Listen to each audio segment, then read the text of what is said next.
ಆದೇಶದ ಮೂಲಕ 1ನೇ ಎದುರುದಾರ ಬ್ಯಾಂಕ್ನ ಪರವಾಗಿ ಮತ್ತು ಅರ್ಜಿಯಲ್ಲಿ ಕೋರಲಾದಂತೆ 2ನೇ ಎದುರುದಾರನ ವಿರುದ್ಧವಾಗಿ ತಾತ್ಕಾಲಿಕ ಜಪ್ತಿಯ ಏಕಪಕ್ಷೀಯ ಆದೇಶವನ್ನು ನೀಡಿದೆ ಹಾಗೂ ದಾವೆಯ ಸಮನ್ನುಗಳನ್ನು ಜಾರಿ ಮಾಡಿದೆ. 1 ಮತ್ತು 2ನೇ ಪ್ರತಿವಾದಿಗಳಿಗೆ ಸಂಬಂಧಿಸಿದಂತೆ ಈಗಿನ ಅರ್ಜಿದಾರಳು ಮತ್ತು 2ನೇ ದೂರುದಾರ ಕ್ರಮಗಳನ್ನು ಕೈಗೊಳ್ಳಲು ವಿಷಯವನ್ನು ಕಾಲಕಾಲಕ್ಕೆ ಮುಂದೂಡಲಾಗುತ್ತಿತ್ತು. ಅಂತಿಮವಾಗಿ ವಿಷಯವನ್ನು ದಿನಾಂಕ 2/7/2015ಕ್ಕೆ ಮುಂದೂಡಿದಾಗ DRTಯು 1 ಮತ್ತು 2ನೇ ಪ್ರತಿವಾದಿಗಳನ್ನು ಏಕಪಕ್ಷೀಯವಾಗಿರಿಸಿತು ಮತ್ತು ಸಿವಿಲ್ ಪ್ರಕ್ರಿಯಾ ಸಂಹಿತೆಯ 8ನೇ ಆದೇಶದ 10ನೇ ಅಧಿನಿಯಮದ ಉಪಬಂಧಗಳನ್ನು ಅನ್ವಯಿಸಿ ಈ ಕೆಳಗಿನಂತೆ ಪ್ರಶ್ನಿತ ಆದೇಶವನ್ನು ಹೊರಡಿಸಲು ಮುಂದಾಯಿತು. CPC 8ನೇ ಆದೇಶದ 10ನೇ ನಿಯಮವನ್ನು ಅನ್ವಯಿಸಿ ವೆಚ್ಚಗಳೊಂದಿಗೆ ಅರ್ಜಿದಾರರು ಕೋರಲಾದಂತೆ ಪ್ರಸ್ತುತ ಮೂಲ ಅರ್ಜಿಯನ್ನು ಪುರಸ್ಕರಿಸಲಾಗಿದೆ. RCಯನ್ನು ನೀಡುವಂತೆ ಹಾಗೂ ಅಗತ್ಯವಿರುವ ಸಹಾಯ ಮಾಡುವಂತೆ ಕಚೇರಿಗೆ ನಿರ್ದೇಶಿಸಲಾಗಿದೆ. ಸಿವಿಲ್ ಪ್ರಕ್ರಿಯಾ ಸಂಹಿತೆಯ 8ನೇ ಆದೇಶದ 10ನೇ ನಿಯಮದ ಉಪಬಂಧಗಳನ್ನು ಜಾಗರೂಕತೆಯಿಂದ ಓದಿದಾಗ ಪ್ರತಿವಾದಿಯು ಲಿಖಿತ ಹೇಳಿಕೆಯನ್ನು ಸಲ್ಲಿಸಿರದಿದ್ದಲ್ಲಿ ವಾದ ಪತ್ರದಲ್ಲಿ ಒಳಗೊಂಡಿರುವ ಸಂಗತಿಗಳ ಆಧಾರದ ಮೇಲೆ ತೀರ್ಪನ್ನು ಘೋಷಿಸಲು ನ್ಯಾಯಾಲಯಕ್ಕೆ ನ್ಯಾಯಯುಕ್ತವಾಗಿರಬಹುದು ಎಂಬುದು ಸ್ಪಷ್ಟವಾಗುತ್ತದೆ.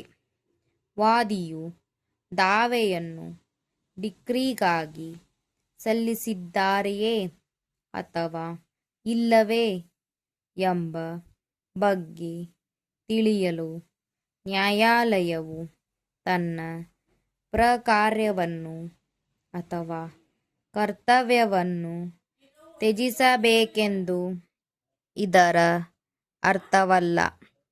ಪ್ರತಿವಾದಿಯು ತನ್ನ ಪ್ರತಿವಾದವನ್ನು ಲಿಖಿತದಲ್ಲಿ ಸಲ್ಲಿಸಲು ವಿಫಲನಾದ ಅದೇ ದಿನಾಂಕದಂದು ಡಿಕ್ರಿ ಹೊರಡಿಸಲು ನ್ಯಾಯಾಲಯಕ್ಕೆ ಅಧಿಕಾರ ನೀಡಲಾಗಿದೆ ಎಂಬುದು ಸಹ ವಿವಾದಿದ್ದಲ್ಲಿ. ಆದಾಗ್ಯೂ ಮಲ್ಲಯ್ಯ ವಿರುದ್ಧ ತೋಟಯ್ಯ ಮೊಕದ್ದಮೆಯಲ್ಲಿ ಈ ನ್ಯಾಯಾಲಯದ ವಿಭಾಗೀಯ ಪೀಠವು ಅಭಿಪ್ರಾಯ ಪಟ್ಟಿರುವಂತೆ ವಾದ ಪತ್ರದಲ್ಲಿ ಮಾಡಲಾದ ದೃಢೋಕ್ತಿಗಳನ್ನು ಪರಿಶೀಲಿಸಿರುವುದರಿಂದ ನ್ಯಾಯಾಲಯವು ಮುಕ್ತವಾಗಿಲ್ಲ. ಅದರಲ್ಲಿ 6 ಮತ್ತು 4ನೇ ಖಂಡಿಕೆಗಳಲ್ಲಿ ಈ ಕೆಳಗಿನಂತೆ ಅಭಿಪ್ರಾಯ ಪಡಲಾಗಿದೆ. ಶ್ರೀ ಆದಿಯವರು ಅವಲಂಬಿಸಿದ ಸರ್ವೋಚ್ಚ ನ್ಯಾಯಾಲಯದಲ್ಲಿ ತೀರ್ಮಾನವಾಗಿರುವ ಪ್ರಕರಣಗಳನ್ನು ಪರಿಶೀಲಿಸುವ ಮೊದಲು ಸಿವಿಲ್ ಪ್ರಕ್ರಿಯಾ ಸಂಹಿತೆ 8ನೇ ಆದೇಶದ 10ನೇ ನಿಯಮವನ್ನು ಉದ್ಧರಿಸುವುದು ಉಪಯುಕ್ತವಾಗುತ್ತದೆ. ಅದು ಈ ಮುಂದಿನಂತಿದೆ. ನ್ಯಾಯಾಲಯವು ಕೇಳಿದ ಪ್ರತಿ ವಾದ ಪತ್ರವನ್ನು ಹಾಜರುಪಡಿಸಲು ಪಕ್ಷಕಾರನು ತಪ್ಪಿದ್ದಲ್ಲಿ ಅನುಸರಿಸಬೇಕಾದ ಪ್ರಕ್ರಿಯೆ 1ನೇ ಅಥವಾ 9ನೇ ನಿಯಮದ ಮೇರೆಗೆ ಪ್ರತಿ ವಾದ ಪತ್ರವನ್ನು ಸಲ್ಲಿಸಬೇಕೆಂದು ಯಾವ ಪಕ್ಷಕಾರನು ಅಗತ್ಯಪಡಿಸಲಾಗಿದೆಯೋ ಆ ಯಾರೇ ಪಕ್ಷಕಾರನು ನ್ಯಾಯಾಲಯವು ಸಂದರ್ಭಾನುಸಾರ ಅನುಮತಿಸಿದ ಅಥವಾ ಗೊತ್ತುಪಡಿಸಿದ ಕಾಲದೊಳಗೆ ಅದನ್ನು ಸಲ್ಲಿಸಲು ತಪ್ಪಿದ್ದಲ್ಲಿ ನ್ಯಾಯಾಲಯವು ಅವನ ವಿರುದ್ಧವಾಗಿ ತೀರ್ಪನ್ನು ಉದ್ಘೋಷಿಸತಕ್ಕದ್ದು ಅಥವಾ ದಾವೆಯ ಸಂಬಂಧದಲ್ಲಿ ಸೂಕ್ತವೆಂದು ತಾನು ಭಾವಿಸುವಂಥ ಆದೇಶವನ್ನು ಮಾಡತಕ್ಕದ್ದು ಮತ್ತು ಅಂಥ ತೀರ್ಪನ್ನು ಉದ್ಘೋಷಿಸಿದ ಮೇಲೆ ಡಿಕ್ರಿಯನ್ನು ಬರೆಯತಕ್ಕದ್ದು.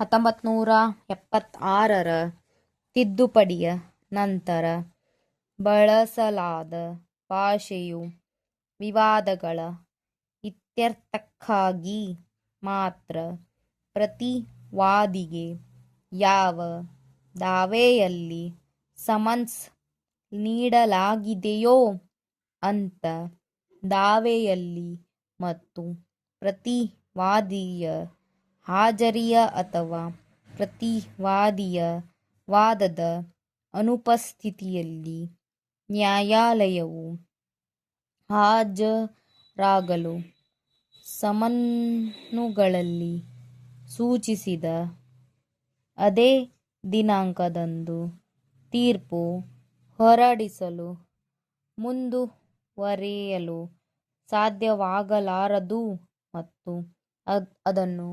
ಮುಕ್ತಾಯಗೊಳಿಸಲಾಗಿದೆ ಮತ್ತು ಪ್ರತಿ ವಾದಿಯು ನಿರ್ವಹಿಸಬೇಕೆಂದು ಅಗತ್ಯಪಡಿಸಲಾದ ಒಂದು ಕಾರ್ಯವನ್ನು ಎಂದರೆ ನನ್ನ ಪ್ರತಿವಾದವನ್ನು ಲಿಖಿತದಲ್ಲಿ ನಮೂದಿಸುವುದನ್ನು ನಿರ್ವಹಿಸಲು ವಿಫಲವಾದ ಅದೇ ದಿನಾಂಕದಂದು ಡಿಕ್ರಿ ಹೊರಡಿಸಲು ಮುಂದುವರೆಯಲು ನ್ಯಾಯಾಲಯಕ್ಕೆ ಅಧಿಕಾರ ನೀಡಲಾಗಿದೆ ಎಂಬ ಹಳೆಯ ಕಾನೂನನ್ನು ಸ್ಪಷ್ಟವಾಗಿ ತೋರಿಸುತ್ತದೆ. ಇದನ್ನು ಮೀರಿ ನಮ್ಮ ದೃಷ್ಟಿಯಲ್ಲಿ ಅದು ಯಾವುದೇ ಇತರ ಬದಲಾವಣೆಯನ್ನು ಮಾಡುವುದಿಲ್ಲ. ಈ ಪ್ರಶ್ನೆಯು ಕರ್ನಾಟಕ ರಾಜ್ಯ ವಿರುದ್ಧ ಹೇಮರಾಜ್ ಅಚಲ್ಚಂದ್ ಮೊಕದ್ದಮೆಯಲ್ಲಿ ಈ ನ್ಯಾಯಾಲಯದ ವಿಭಾಗೀಯ ಪೀಠದ ಮುಂದೆ ಪರಿಗಣನೆಗಾಗಿ ಬಂದಿತ್ತು. ಸದರಿ ಪ್ರಕರಣದಲ್ಲಿ ಪ್ರತಿವಾದಿ ಕರ್ನಾಟಕ ರಾಜ್ಯವು ವಿವಾದಾಂಶಗಳ ಇತ್ಯರ್ಥಕ್ಕಾಗಿ ನಿಗದಿಪಡಿಸಿದ್ದ ದಿನಾಂಕದಂದು ಎಂದರೆ ದಿನಾಂಕ 17/1/1974ರಂದು ಹಾಜರಾಗಲು ವಿಫಲವಾಗಿದೆ. ಆ ಸ್ಥಿತಿಯಲ್ಲಿ ನ್ಯಾಯಾಲಯವು ಆದೇಶಪತ್ರದಲ್ಲಿ ಈ ಮುಂದಿನಂತೆ ಬರೆಯಲು ಮುಂದಾಗಿದೆ. ಪ್ರತಿವಾದಿಯು ಗೈರು ಹಾಜರಾಗಿದ್ದರೆ ಏಕಪಕ್ಷೀಯವಾಗಿ ಮಂಡಿಸಲಾಗಿದೆ. ಕೋರಲಾದಂತೆ ದಾವೆಯನ್ನು ಡಿಕ್ರಿಗೊಳಿಸಲಾಗಿದೆ. ಅಪೀಲಿನಲ್ಲಿ ಈ ನ್ಯಾಯಾಲಯದ ವಿಭಾಗೀಯ ಪೀಠವು ನ್ಯಾಯಮೂರ್ತಿ ವೆಂಕಟಾಚಲಯ್ಯ ಅವರು ಅಂದು ಈ ನ್ಯಾಯಾಲಯದಲ್ಲಿದ್ದರಿಂದ ಈಗ ಸರ್ವೋಚ್ಚ ನ್ಯಾಯಾಲಯದ ನ್ಯಾಯಾಧೀಶರು ಅವರ ಮುಖಾಂತರ ಮಾತನಾಡಿದ್ದು, ಅವರು ಈ ಮುಂದಿನ ರೀತಿಯಲ್ಲಿ ನ್ಯಾಯಪೀಠದ ಪರವಾಗಿ ತಮ್ಮ ಅಭಿಪ್ರಾಯಗಳನ್ನು ವ್ಯಕ್ತಪಡಿಸಿದರು.